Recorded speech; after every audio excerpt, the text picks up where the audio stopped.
ఓట్లను దొంగతనం చేసి బీజేపీ పార్టీ రాష్ట్రాల్లో అధికారంలోకి వస్తోందని రాజ్యసభ సభ్యుడు అనిల్ కుమార్ యాదవ్ తీవ్రంగా ఆరోపించారు. లాలపేటలో నిర్వహించిన ఎస్ఐఆర్ బూత్ లెవెల్ ఏజెంట్స్ కార్యక్రమంలో పాల్గొని ఆయన మాట్లాడారు. దేశంలోని అన్ని రాష్ట్రాల్లో దాదాపు ఓట్లను దొంగతనం చేస్తున్నారన్నారు. తెలంగాణ రాష్ట్రంలో ఎస్ఐఆర్ ను మొదలు పెట్టారన్నారు. రాష్ట్రంలో ఓట్ల దొంగతనాన్ని ఆపడానికి కాంగ్రెస్ పార్టీ కార్యకర్తలు బూత్ లెవెల్ నుంచి ప్రయత్నాలు చేస్తున్నారని తెలిపారు. డిసిసి అధ్యక్షుల వారు గెలుస్తున్నావా పక్క సంతోషం కూడా మళ్ళీ గెలుస్తున్నావా? ఈ అన్ని డివిజన్లు ఈరోజు రాష్ట్రాలలో కూడా ఓట్లను దొంగతనం చేస్తున్నది. అదేవిధంగా మనం చూసినట్లయితే మొన్న జరిగిన వెస్ట్ బెంగాల్ ఎలక్షన్స్ కావచ్చు, అదేవిధంగా తమిళనాడులో జరిగిన ఎలక్షన్స్ కావచ్చు, వీటన్నిటికీ వెనుక కూడా కారణం మనం చూసినట్లయితే ఓట్లను దొంగతనం చేసి వాళ్ళ పార్టీ అధికారంలోకి వస్తుంది.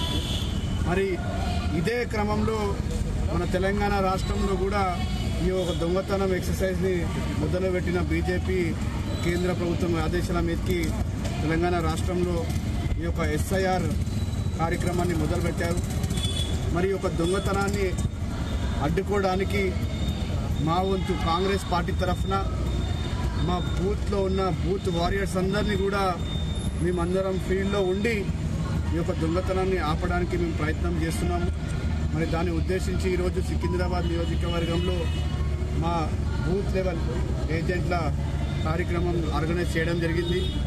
ఈ కార్యక్రమంలో నాతో పాటు సికింద్రాబాద్ పార్లమెంట్కి ఇన్ఛార్జ్గా వచ్చేసిన పెద్దలు ఖమ్మం పార్లమెంట్ సభ్యులు రఘురామన్న గారు, అదేవిధంగా జిల్లా కాంగ్రెస్ పార్టీ అధ్యక్షులు పెద్దలు దీపక్ జాన్ గారు, అదేవిధంగా కల్వా సుజాతమ్మ గారు, కైలాష్ గివయ్ గారు, మరి ముఖ్యంగా నియోజకవర్గ Congress party incharge Adam Santosh అన్న గారి ఆధ్వర్యంలో ఈ యొక్క కార్యక్రమాన్ని ఇక్కడ ఆర్గనైజ్ చేయడం జరిగింది.